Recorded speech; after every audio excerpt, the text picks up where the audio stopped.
नमस्कार दोस्तों, आपका स्वागत है मेरे यूट्यूब चैनल टीच पॉइंट पर। दोस्तों मैं आज इस वीडियो में आपसे बात करूंगा 69,000 शिक्षक भर्ती से जुड़ी अपडेट्स के बारे में। तो गाइस वीडियो को अंत तक देखिएगा ताकि सारी इन्फॉर्मेशन आप अच्छी तरह से समझ सके। शुरू करते हैं वीडियो को। 69,000 शिक्षक भर्ती त्रुटि संशोधन मामले में कोर्ट का फैसला। 69,000 पर एनसीबीसी में सुनवाई आज। नई चयन सूची, कम गुणांक वाले अभ्यर्थियों का चयन, एलटी रिजल्ट, पुलिस भर्ती रिक्त पद। तो इन सभी न्यूज की चर्चा आपसे वीडियो में डिटेल से करेंगे। वीडियो के अंत तक आप हमारे साथ बने रहिए। यहाँ पर आपको बता दें कि 69,000 शिक्षक भर्ती में त्रुटि संशोधन को लेकर हाई कोर्ट में दर्जनों याचिकाएं पड़ी हुई थी, जिसमें से बहुत सारी याचिकाओं पर आदेश दिया गया कि त्रुटि संशोधन वाले अभ्यर्थियों को भूल सुधारने का मौका दिया जाए। आपको बता दें इसी क्रम में अर्चना चौहान के नाम से एक याचिका सुप्रीम कोर्ट में भी लगी थी। उसमें जो है साफ साफ आदेश दिया गया था कि याचिका को यानी जो मुख्य याची हैं उनको जो है पूरी तरह से लाभ दिया जाए, यानी त्रुटि संशोधन को सुधारने का मौका दिया गया। तो आपको बता दें यहाँ पर सुप्रीम कोर्ट की तरफ से जो आदेश दिया गया था उसी के आधार पर सभी त्रुटि संशोधन वाले अभ्यर्थियों को बड़ी राहत मिलती हुई नजर आ रही है। यहाँ पर आपको बता दें कि हाई कोर्ट की तरफ से कई याचिकाओं में यह निर्देश दिया गया था कि जो त्रुटि संशोधन का मामला है उसमें बेसिक शिक्षा परिषद जो है प्रत्यावेदन पर विचार करे। हालांकि अभी बेसिक शिक्षा परिषद की ओर से इन बातों को लेकर कोई भी डिसीजन नहीं लिया गया है, कोई भी जानकारी नहीं दी गई है। तो इसी क्रम में आपको बता दें एक और याचिका पर बड़ा फैसला देखने को मिला है। त्रुटि संशोधन वाले अभ्यर्थियों को भूल सुधारने का निर्देश दिया गया। आप देख सकते हैं यहाँ पर त्रुटि सुधारने का निर्देश। हाईकोर्ट ने 69,000 सहायक अध्यापक भर्ती आवेदन फॉर्म में अभ्यर्थियों की ओर से की गई मामूली त्रुटि को सुधारने का मौका दिया। कोर्ट ने इस बाबत सचिव बेसिक शिक्षा परिषद को निर्देश दिया है। यह आदेश न्यायमूर्ति अजीत कुमार ने सरिता की याचिका पर दिया है। याचिका के अधिवक्ता गोपाल खरे का कहना था कि याची ने आवेदन फॉर्म भरते समय इंटरमीडिएट का रोल नंबर और बीएड का प्राप्तांक भरने में गलती कर दी। इन मामूली त्रुटियों की वजह से उसका अभ्यर्थन स्वीकार नहीं किया जा रहा। अधिवक्ता का कहना था कि हाईकोर्ट ने ऐसे ही कुछ मामलों में त्रुटि सुधार का अवसर देने का निर्देश दिया है। साथ ही अर्चना चौहान केस में सुप्रीम कोर्ट ने भी मानवीय भूल को सुधारने का मौका दिया। आप देख रहे हैं यहाँ पर अर्चना चौहान केस में सुप्रीम कोर्ट ने मानवीय भूल को सुधारने का मौका दिया। तो इस आधार पर जो है इस ऑर्डर के आधार पर सभी अभ्यर्थियों को राहत मिल रही है, क्योंकि आप देख रहे हैं यहाँ पर सुप्रीम कोर्ट का आदेश है। कोर्ट ने सचिव से कहा कि वह याची की ओर से त्रुटि सुधारने के आवेदन पर विचार कर निर्णय ले। याची को 1 सप्ताह में अपना प्रत्यावेदन सचिव को देने का निर्देश दिया है। तो यहाँ पर कोर्ट की तरफ से यह कहा गया कि 1 सप्ताह के अंदर याची जो है अपना प्रत्यावेदन सचिव को दे दे। इसके बाद सचिव जो है विचार करेंगे। ऐसे में आपको बता दें कि बेसिक शिक्षा मंत्री की ओर से भी शिक्षा मित्रों को, जो त्रुटि संशोधन वाले शिक्षा मित्र थे, शिक्षा मित्र का कॉलम भरना भूल गए थे, उनको वेटेज नहीं मिला था, तो ऐसे अभ्यर्थियों को चयन सूची में शामिल करने की बात कही थी। तो ऐसे में यहाँ पर इन भी अभ्यर्थियों को राहत मिलती हुई नजर आ रही है, क्योंकि कोर्ट ने इन्हें पूरी तरह से राहत दे दी है। आप यहाँ पर देख रहे हैं एक और याचिका पर यहाँ पर बड़ा आदेश देखने को मिला कि अभ्यर्थियों को त्रुटि संशोधन का मौका दिया जाए। आपको बता दें ऐसे में यहाँ पर जो है इन लोगों को चयन सूची में जगह मिलना तय हो गया है। मामला यहाँ पर थोड़ा सा गंभीर हो रहा है, क्योंकि यदि इन्हें 67,867 चयन सूची यानी पहली काउंसलिंग में शामिल किया जाता है तो कहीं ना कहीं चयन सूची प्रभावित होती दिख सकती है। क्योंकि यहाँ पर यदि इन अभ्यर्थियों को शामिल किया जाएगा तो कहीं ना कहीं आपको चयन सूची में जो है प्रभाव देखने को मिल सकता है। आपको बता दें कुछ अभ्यर्थी तो ऐसे हैं जो 67,867 में चयनित हैं और उनके जो है आवेदन फॉर्म में त्रुटि है, लेकिन कुछ अभ्यर्थी ऐसे हैं जो 1,46,060 के अंदर हैं। लेकिन अब यहाँ पर पहले ये हो रहा था कि चयनित अभ्यर्थियों को ही त्रुटि संशोधन का मौका दिया जाए, लेकिन अब आपको बता दें यहाँ पर सुप्रीम कोर्ट का जो आदेश था उसमें यह कहा गया था जो भी अभ्यर्थी कटाव को पार कर रहे हैं, यानी कटाव को पार करके चयनित हुए हैं, पास हैं, ऐसे 60, 65 या 90, 97 पर पास हैं, तो ऐसे अभ्यर्थियों को त्रुटि संशोधन का मौका दिया जाए। तो यहाँ पर आपको बता दें जो भी अभ्यर्थी 1,46,060 में पास हैं उनको भी यहाँ पर त्रुटि संशोधन का मौका मिल रहा है। तो ऐसे में यदि वो अभ्यर्थी यहाँ पर शामिल होते हैं जो 67,867 में चयनित नहीं है तो कहीं ना कहीं यहाँ पर चयन सूची प्रभावित होती दिख सकती है। परंतु यहाँ पर मामला पूरी तरह से सरकार के ऊपर डिपेंड है कि ऐसे अभ्यर्थियों को पहली काउंसलिंग में शामिल किया जाता है या फिर सेकंड काउंसलिंग में। 68,500 शिक्षक भर्ती में ऐसे अभ्यर्थियों को सेकंड काउंसलिंग में शामिल किया गया था। तो 69,000 शिक्षक भर्ती में देखते हैं सरकार का क्या डिसीजन होता है। हालांकि फर्स्ट काउंसलिंग में शामिल होंगे तो कहीं ना कहीं चयन सूची प्रभावित होती दिख सकती है। सेकंड काउंसलिंग में यदि शामिल होते तो थोड़ा सा यहाँ पर जो है अभ्यर्थियों को राहत मिलेगी। हालांकि मामला पूरी तरह से बेसिक शिक्षा परिषद के सचिव के ऊपर है। देखते हैं बेसिक शिक्षा परिषद की ओर से क्या डिसीजन लिया जाता है। जो भी डिसीजन लिया जाता है आपको बताया जाएगा। हालांकि कोर्ट से पूरी तरह से इन अभ्यर्थियों को राहत मिल चुकी है। बात करेंगे 69,000 पर एनसीबीसी सुनवाई की। आपको बता दें 69,000 में जो है आपको एनसीबीसी में आपको सुनवाई आज देखने को मिलेगी। साथ ही साथ यदि यहाँ से मामला क्लियर हो जाता तो आपको नई चयन सूची भी जल्दी देखने को मिल सकती है। 7 जुलाई को जो है एनसीबीसी ने भर्ती प्रक्रिया पर स्टे लगाया था और आज यहाँ पर फिर से सभी बेसिक शिक्षा अधिकारियों को जवाब तलब किया। सभी सचिव यहाँ पर उपस्थित होंगे। उम्मीद ये बन रही है कि सरकार की ओर से आज वर्गवार और गुणांक सहित चयन सूची यहाँ पर जो है दी जा सकती है, जिसकी वजह से यहाँ पर भर्ती प्रक्रिया पर जो स्टे लगा हुआ 7 जुलाई को जो है स्टे लगाया था जो है आयोग ने, तो ऐसे यहाँ पर स्टे जो है हट सकता है। और यहाँ पर यदि स्टे हटता है तो गाइस कहीं ना कहीं भर्ती प्रक्रिया को बहुत बड़ी राहत मिलेगी।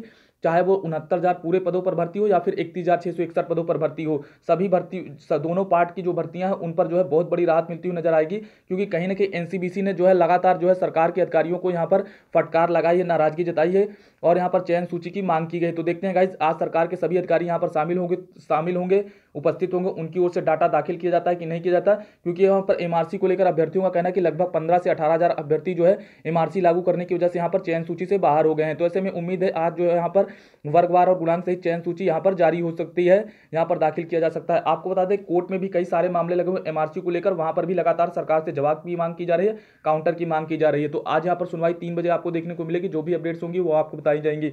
बात करेंगे नई चयन सूची को लेकर, तो यहाँ पर अधिकारियों की तरफ से लगातार मीटिंग चल रही है। उम्मीद है कि आज यदि एनसीबीसी में सुनवाई होती है, यहाँ से अगर स्टे हटता है, तो उम्मीद है कि जल्दी आपको नई चयन सूची भी देखने को मिल सकती है। हालांकि चयन सूची को लेकर यह स्पष्ट हो चुका है कि यहाँ पर जो मेरिट चयन सूची बनने वाली है वो आरक्षण को पूरी तरह से फॉलो करते हुए बनेगी, यानी रिजर्वेशन को लागू किया जाएगा उसमें। तो भाई जैसे ही नई चयन सूची जारी होती है आपको बताया जाएगा।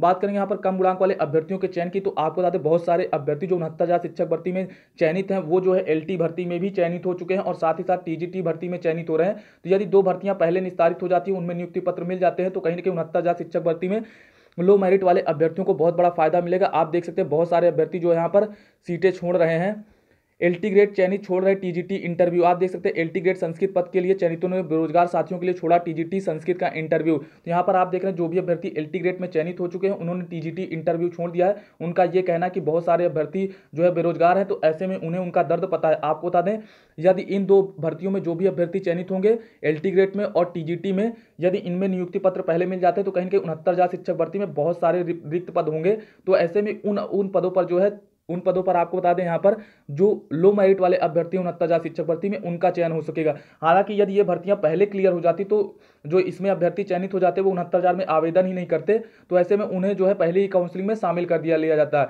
लेकिन अब गाइस यहाँ पर लो मेरिट वाले अभ्यर्थियों को सेकंड काउंसलिंग का जो है वेट करना पड़ेगा। जब 67,867 को नियुक्ति मिल जाएगी उसके बाद जो है इनको सेकंड काउंसलिंग में नियुक्ति दी जाएगी। हालांकि यहाँ पर जो है अब पूरी तरह से साफ हो गया है कि इन 2 भर्तियों के पूरा होने के बाद यहाँ पर सेकंड काउंसलिंग का रास्ता जो है 69,000 शिक्षक भर्ती में पूरी तरह से साफ हो गया। तो ऐसे में जो लो मेरिट वाले अभ्यर्थी वो थोड़ा सा परेशान न हो, जल्दी उनको भी यहाँ पर चीजें देखने को मिलेगी, उनकी भी नियुक्ति का रास्ता साफ हो रहा है। आप देख सकते हैं यहाँ पर बहुत सारे अभ्यर्थियों ने कमेंट करके बताया। आप यहाँ पर देख सकते राजकीय माध्यमिक विद्यालयों के लिए एलटी ग्रेड पदों पर पहले से चयनित बड़ी संख्या में अभ्यर्थी सहायता प्राप्त विद्यालयों के लिए जारी टीजीटी का इंटरव्यू छोड़कर अपने बेरोजगार साथियों की मदद करने के लिए आगे आए हैं। उत्तर प्रदेश माध्यमिक शिक्षा सेवा चयन बोर्ड ने इन दिनों टीजीटी संस्कृत एवं कला का इंटरव्यू जारी किया, जिसमें बड़ी संख्या में एलटी ग्रेड शिक्षक भर्ती में चयनित अभ्यर्थी टीजीटी इंटरव्यू छोड़ रहे हैं। उनका कहना है कि उनके नहीं शामिल होने से एक बेरोजगार साथी को नौकरी का मौका मिलेगा, दोनों जगह चयन हो जाने पर एक पद खाली रह जाएगा। इससे स्कूलों में शिक्षकों की कमी भी बनी रहेगी। आप यहां पर देख सकते हैं एलटी ग्रेड संस्कृत अंग्रेजी गणित पर चयनितों ने छोड़ा टीजीटी साक्षात्कार। बीएड बेरोजगार साथियों को नौकरी के अवसर देने को एलटी ग्रेड संस्कृत के पद पर चयनित विपिन तिवारी, एलटी ग्रेड गणित पर चयनित मुकेश, ऐसे कई सारे अभ्यर्थी हैं जिन्होंने यहाँ पर इंटरव्यू छोड़ दिया है। और उनका ये कहना कि ऐसे में यहाँ पर एक सीट यदि दो जगह उनका चयन हो जाएगा तो एक सीट खाली रह जाएगी, तो वो चाहते हैं कि उनके बेरोजगार साथियों को भी जो है नौकरी मिले। तो गाइस ये बहुत बड़ी बात है, उन्होंने जो है सीटें छोड़ी, तो कहीं ना कहीं एक अभ्यर्थी का चयन उस पर जो है आपको देखने को मिल जाएगा, क्योंकि यहाँ पर आप देख रहे हैं बेरोजगारी बहुत तेजी से बढ़ रही है। तो ऐसे में कहीं ना कहीं ये बहुत बड़ी राहत भरी खबर है। इसके बाद आपको बताना चाहूंगा एलटी हिंदी परिणाम जारी किया गया है। एलटी हिंदी महिला वर्ग का परिणाम जारी कर दिया गया। इससे पहले एलटी पुरुष वर्ग का परिणाम जारी हुआ था, तो यहाँ पर महिला वर्ग का भी हिंदी का परिणाम जारी हो चुका। आप देख सकते हैं जीजीआईसी को मिली 737 शिक्षिकाएं। एलटी ग्रेड महिला वर्ग हिंदी का परिणाम जारी। उषा देवी रही टॉपर, संजू को दूसरा स्थान, कंचन को तीसरा स्थान। उत्तर प्रदेश लोक सेवा आयोग यूपीपीएससी द्वारा बुधवार को एलटी ग्रेड हिंदी महिला का वर्ग का अंतिम परिणाम जारी कर दिया गया। प्रदेश के राजकीय कन्या इंटर कॉलेज में सहायक अध्यापक हिंदी पद के लिए 737 अभ्यर्थियों का चयन किया गया है। उषा देवी पहले, संजू मौर्य दूसरे एवं कंचन द्विवेदी के तीसरे स्थान पर जो है चयन मिला। सोमवार को एलटी ग्रेड पुरुष वर्ग के 695 शिक्षकों का परिणाम जारी किया गया था। इस प्रकार पुरुष वर्ग के लिए 695 एवं महिला वर्ग के लिए 737 पदों का परिणाम जारी करके आयोग ने कुल 1433 पदों पर 1432 पर चयन पूरा कर लिया है। यूपीपीएससी की ओर से एलटी ग्रेड हिंदी के 1433 पदों पर भर्ती के लिए लिखित परीक्षा 28 जुलाई 2018 को हुई थी। हिंदी में पुरुष वर्ग के 696 और महिला वर्ग के 737 पद शामिल है। महिला वर्ग के लिए 737 पदों के लिए घोषित परिणाम में 369 पद अनारक्षित, 198 पद अन्य पिछड़ा वर्ग, 155 पद अनुसूचित जाति और 15 पद अनुसूचित जनजाति के लिए आरक्षित है। महिला वर्ग के 737 पदों पर अभ्यर्थियों को औपबंधिक रूप से चयन किया गया। परीक्षा परिणाम आयोग के नोटिस बोर्ड और वेबसाइट पर उपलब्ध है। परिणाम जारी होने के बाद अब अगले चरण में चयनितों के मूल अभिलेखों का सत्यापन होगा। सत्यापन की प्रक्रिया पूरी होने के बाद आयोग की ओर से शासन को नियुक्ति की संस्तुति भेजी जाएगी। आयोग के सचिव जगदीश के अनुसार परीक्षा परिणाम से संबंधित प्राप्तांक और श्रेणीवार पदवार कटाव अंक आयोग की वेबसाइट पर जल्द ही जारी किए जाएंगे। इस संबंध में सूचना का अधिकार अधिनियम 2005 के तहत प्रार्थना पत्र स्वीकार नहीं किए जाएंगे और ना ही उन पर विचार किया जाएगा। तो गाइस यहाँ पर एलटी महिला का परिणाम जारी कर दिया गया है और जल्द ही आपको इस पर जो है नियुक्ति देखने को मिलेगी। 7 से 37 शिक्षकों का चयन किया गया है। बात करेंगे नेक्स्ट न्यूज की। आपको बता दें, पुलिस भर्ती के खाली पदों को भरने की मांग में याचिका दी गई है और जवाब तलब किया गया है। आप देख सकते हैं इलाहाबाद हाईकोर्ट ने 41,530 पुलिस कांस्टेबल भर्ती 2018 में खाली बचे 5,292 पदों पर नियुक्ति की मांग की है। मांग में जो है यहाँ पर दाखिल याचिका पर राज्य सरकार ने 1 माह में जवाब दाखिल करने का अंतिम अवसर दिया। कोर्ट ने एक साल पहले ही राज्य सरकार से जवाब मांगा था, किंतु अभी तक सरकार की ओर से कोई जवाब दाखिल नहीं किया गया। इस पर कोर्ट ने नाराजगी भी जाहिर की है। अजीत यादव व 115 जन की याचिका पर आदेश न्यायमूर्ति अभिनव उपाध्याय तथा न्यायमूर्ति प्रकाश पांड्या की खंडपीठ ने दिया था। याचिका कहना है कि पुलिस व पीएससी भर्ती में तमाम पद रिक्त रह गए हैं, जिस पर सरकार नियुक्ति न करके पदों को अग्रसारित करने जा रही है। याचिकों को नियुक्ति पाने का मौका दिया जाना चाहिए। तो आप यहाँ पर देख सकते हैं यहाँ पर जो है अभ्यर्थियों ने रिक्त पदों पर जो है यहाँ पर भर्ती करने की मांग की है। जो भी खाली पद बचे हुए थे 41,500 में 5,292, तो उस पर याचिका डालकर वहां पर जो है खाली पदों पर अभ्यर्थियों को नियुक्ति पत्र देने की बात कही है। तो गाइस यहाँ पर बड़ी अपडेट देखने को मिली है पुलिस भर्ती को लेकर। तो यहाँ पर जो है खाली पदों पर भर्ती करने की मांग की है। तो गाइस अभी तक के लिए इतनी अपडेट। चैनल पर नए चैनल को सब्सक्राइब जरूर कर दे। वीडियो पसंद आई तो वीडियो को लाइक कर दे। आज जो यहाँ पर एनसीबीसी में 69,000 शिक्षक भर्ती को लेकर सुनवाई देखने को मिलेगी। यदि यहाँ से भर्ती प्रक्रिया पर स्टे हट जाता तो कहीं ना कहीं अभ्यर्थियों को बड़ी राहत देखने को मिल जाएगी, चाहे वो 67,867 चयनित अभ्यर्थी हो या फिर 31,661 की बात करें। तो गाइस यहाँ पर जो भी अपडेट्स निकल कर आएंगे वो आपको लगातार दी जाएंगी। तो अभी तक के लिए इतनी अपडेट। चैनल पर नए चैनल को सब्सक्राइब जरूर कर दे। वीडियो पसंद आई तो वीडियो को लाइक कर दें, वीडियो को शेयर कर दें और गाइस सब्सक्राइब जरूर कर दें। Thank you so much guys.